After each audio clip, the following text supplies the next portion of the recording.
Hi, my name is Amelia Lyons. I'm a group analyst and accredited Balint Group leader. And this is exercise 4 of the series of exercises that we've been doing about accessing unconscious information using symbol and imagery. Now, in this exercise, which is the most complicated of the ones that I've issued on the teaching for the group and also on YouTube, this exercise involves talking about a relationship that, a helping relationship. So with the Balint groups that I work with, that's the doctor-patient relationship. But for other people, any relationship that's what I call helping or health giving. So you maybe have a teacher-student relationship, it might be a nurse-patient, it might be a psychotherapist client relationship, a coachee. So any sort of helping relationship whereby you're the helper and you want to look at a relationship that you're having with the helpee that feels that's a bit on your mind, that you're a bit concerned about, that's playing on your mind, maybe preying on your mind. And you feel that it might be a bit stuck and that helping facilitative relationship isn't quite as facilitative as you would like it to be. So there might be a bit of a feeling of stuckness there. So that's what we're going to look at. Now, I also want you to treat this with quite a light touch. Today, when you do this exercise, you pick an image, you'll think about it, and you'll talk about it. Now, tomorrow, it might be a different image. You might feel differently. So that's fine. Different things happen on different days. This isn't about it being gospel truth. The unconscious, as it were, is more of an art than a science, and it's much more free-flowing and free associating. So it's not something that we're going to nail down and say absolutely seriously, this is what it's like. Okay, so I want you to keep an open mind. And also I've got a picture of Chaplin here in his famous guise as the tramp, obviously having advertently or inadvertently angered somebody there who's kind of pointing at him, and we're now sort of into a bit of a victim persecutor relationship there, which the tramp is wont to do in his life, but he's a lovable tramp.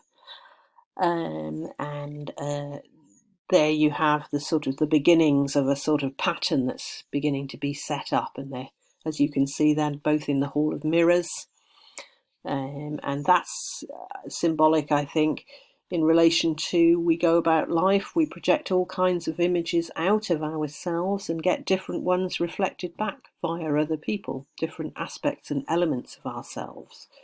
And sometimes we might not be surprised by that, and other times we might be quite surprised by what gets reflected back to us. And we may choose then to think about that. And so that's what I'm inviting us to do, really, in the context of some kind of helping relationship. So what I'd like you to do is to think of somebody that you're working with or have worked with in the past, maybe, that you'd like to understand the relationship better.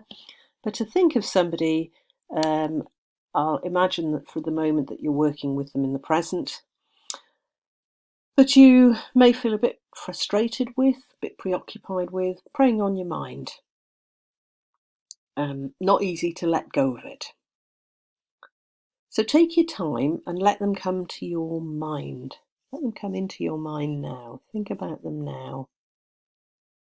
And also have a pen and paper at the ready, because I'm going to ask you in a minute to jot some things down. So have a pen and paper. Stop the tape and get one if you haven't got that already. So let them come into your mind for a minute, closing your eyes, relaxing now, just imagining yourself with them in your usual professional context. So just imagine yourself with them, closing your eyes for a minute and getting the feeling of how you're feeling in the session with them, what that's like for you, and perhaps wondering also what they might be feeling at that point. So closing your eyes, breathing deeply. What I'd like you to do is just let an image come up for you of, I'll call them your client, of your client as either a wild or a domestic animal. So whatever animal comes to mind. Getting an image of them as a wild or domestic animal. Letting an image come to mind.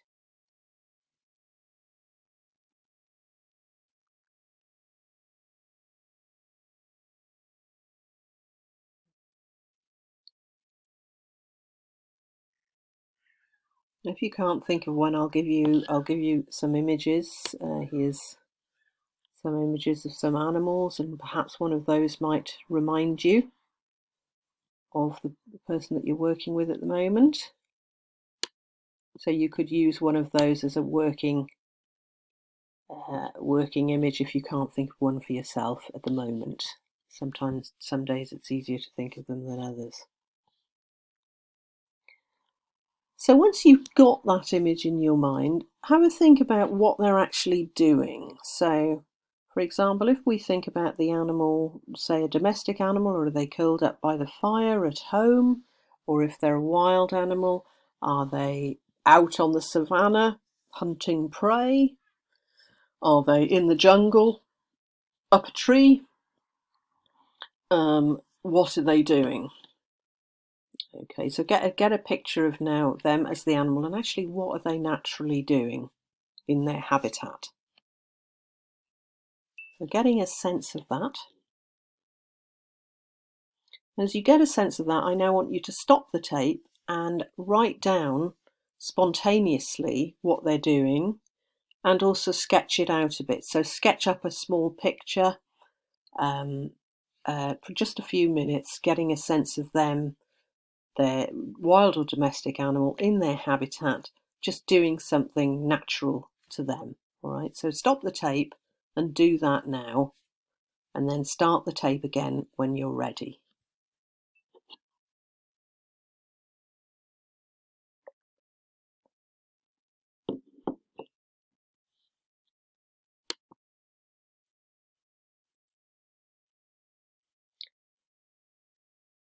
So that's part one.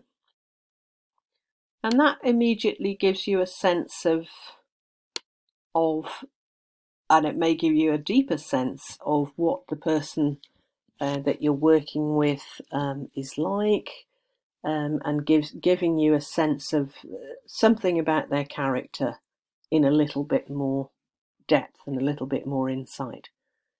Now, the next thing that I'd like you to do is actually draw yourself in relation to that picture, on the picture. So who are you to their animal?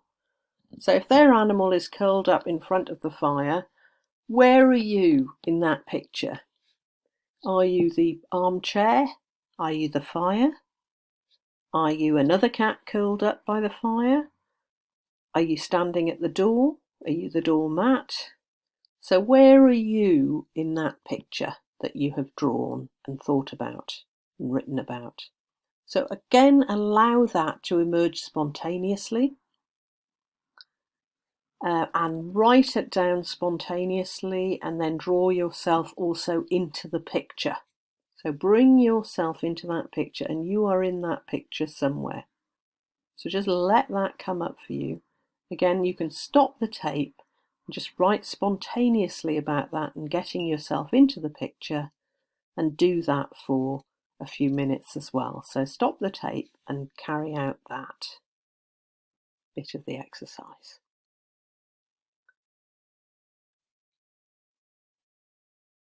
Okay, so now coming back to the tape, the obvious question is, what does this make you notice about the relationship, your relationship with the person that you're working with? What has come to mind about that?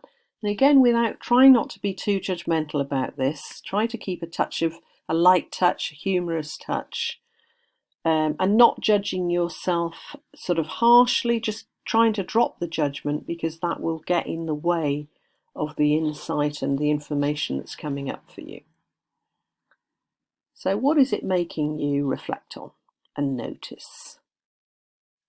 The other thing that I'd encourage you to do is, if you've got a colleague, somebody who's close to you, somebody you can be a bit vulnerable with, and who's confidential, you've got a good relationship with, then also invite them to comment on your picture, to talk about the picture with them, and share that story and see what they have got to offer you. And again, without judgment, but just saying what moves them, what gets to them, what strikes them about the image and the story that you've just been telling them. Okay, and again, gathering that in as information about what's going on between you and the person that you're helping. So all of that should give you further insight into the helping relationship that you are having with your client. And hoping that if that relationship has worked well for you, then that exercise has worked for you, then you will have some deeper insight into the relationship. And it might be something that you choose to talk about now in further depth with perhaps a colleague, or in clinical supervision or something like that, if you have that opportunity, and explore it and unpack it further, so that in that way you begin to get a sense of where you in that relationship might be somehow blocking it or inadvertently getting in the way, and how can that move differently for you.